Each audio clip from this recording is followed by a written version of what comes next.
ஹே guys, நான் Shamki. Welcome back to another video. இன்றைக்கி வந்து தமிழ்நாட்டில் ஒரு புது கட்சி வரப்போகுது அப்படின்ற மாதிரி ஒரு அறிவிப்பு எல்லாருமே கேள்விப்பட்டிருப்பீங்க. அதாவது சினிமா இண்டஸ்ட்ரியில் பல கோடிகள் சம்பாதிச்சுக்கிட்டு இருந்த ஒரு நடிகர் வந்து கொஞ்ச நாளாகவே இந்த மாதிரி சமூக சேவையெல்லாம் நிறைய செஞ்சுட்டு இருந்தார். இதை பார்த்த எல்லாருமே அவர் வந்து அரசியலுக்கு வரப்போகிறாரு அப்படின்ற மாதிரி சொன்னாங்க.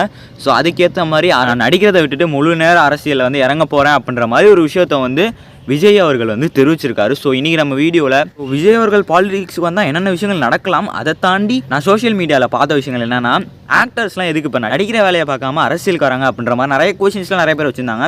ஸோ அந்த மாதிரி கொஷின்ஸ்க்குலாம் எல்லாத்துக்குமே ஆன்சர் பார்த்தலாம். அது மட்டும் இல்லாமல் இந்த ஒரு விஷயத்தை பற்றி நாம் பேசுகிறதுக்கான ஒரு காரணமும் இருக்குது. ஸோ அதையும் இந்த வீடியோவில் நான் சொல்கிறேன். ஸோ வாங்க வீடியோக்குள்ள போகலாம்.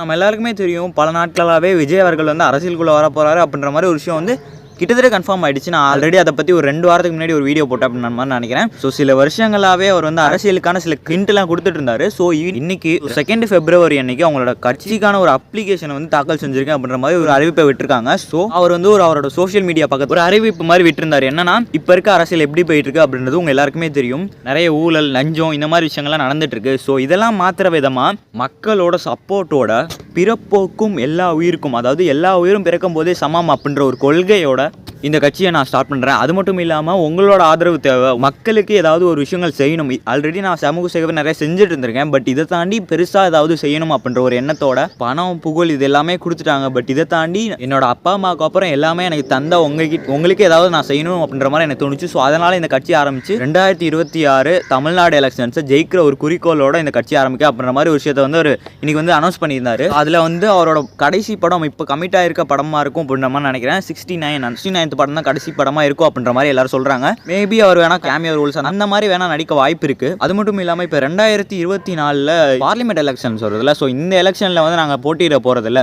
இந்த எலெக்ஷன் முடிஞ்ச ஒட்டி எல்லா வேலைகளும் ஆரம்பிக்க போறோம். இந்த மாதிரி கட்சியோட கொள்கைகள், கட்சியோட கொடி, கட்சியோட சின்னம் அதெல்லாம் அறிவிப்போம் அப்படின்ற மாதிரி சொல்லியிருந்தாங்க.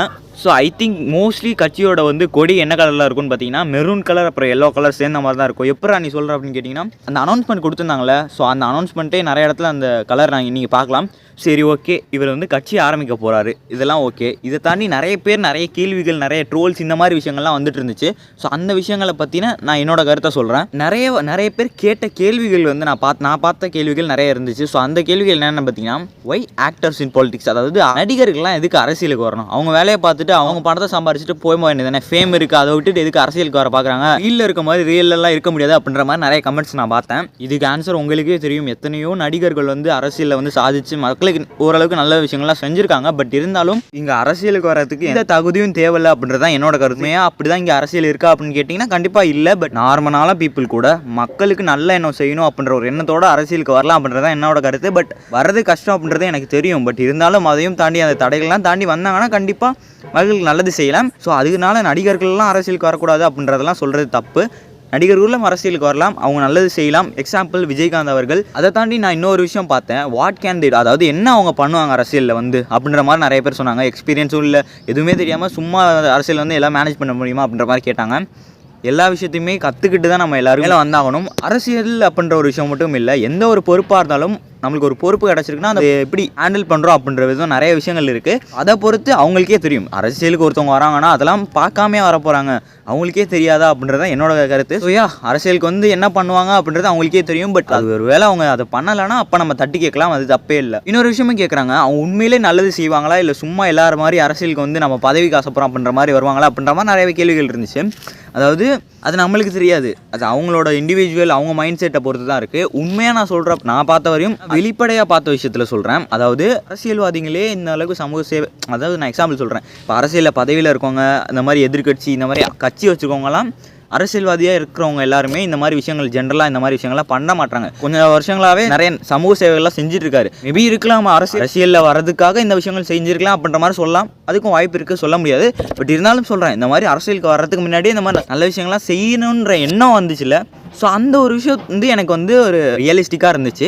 ரியலிஸ்டிக்காக மீன்ஸ் அதாவது அரசியலுக்கு வரதுக்காக அவங்க செய்கிறாங்க அப்படின்ற மாதிரி நீங்கள் சொன்னாலும் ஓகே, அரசியலுக்கு வரதுக்காக செய்கிறாங்கல்ல, அரசியலுக்கு வந்ததுக்கப்புறம் இப்போ இருக்கிறவங்களோட கொஞ்சம் அதிகமாக செய்யலே போதும் அப்படின்றதான் என்னோட கருத்தாக இருக்குது. ஏன்னா இப்போ இருக்க அரசியல் எப்படி இருக்குது அப்படின்றது நம்மளுக்கு வந்து சொல்லி தான் தெரியணும் அப்படின்றது இல்லை, நம்மளுக்கு பார்த்தாலே தெரியும். ஒரு கட்சி என்னென்னா மக்கள் எல்லாருமே ஈக்குவல் அப்படின்ற மாதிரி பேசும், இன்னொரு கட்சி என்னென்னா ரிலீஜியன் பயஸ்டாக பேசும். ஸோ அந்த மாதிரி ஒரு அரசியல் தான் இப்போ போயிட்டுருக்கு. இந்த மாதிரி விஷயங்களெல்லாம் இல்லாமல் மக்கள் எல்லாருமே ஈக்குவல் அப்படின்ற ஒரு கொள்கை, அதில் வந்து ரிலீஜனை திணிக்காமல் எந்த ஒரு சுயநலமும் இல்லாமல் எல்லாருக்குமே உண்மையாக செய்யணும் அப்படின்ற மாதிரி ஒரு கட்சி வந்துச்சுன்னா அது எந்த கட்சியாக இருந்தாலும் சரி நானும் அதுக்கு ஆதரவு தெரிவிக்க தான் செய்வேன். பட்டியா நம்ம எல்லாருமே போக போக பார்க்க தான் போகிறோம் என்னென்ன விஷயங்கள்லாம் நடக்க போகுது என்ன. பட் உண்மையை சொல்லணும்னா மக்களுக்கு ஒருத்தவங்க செய்யணும் அப்படின்ற எண்ணத்தோட முழு மனசோட வந்தால் அதை மக்கள் செய்ய விட மாட்டாங்க.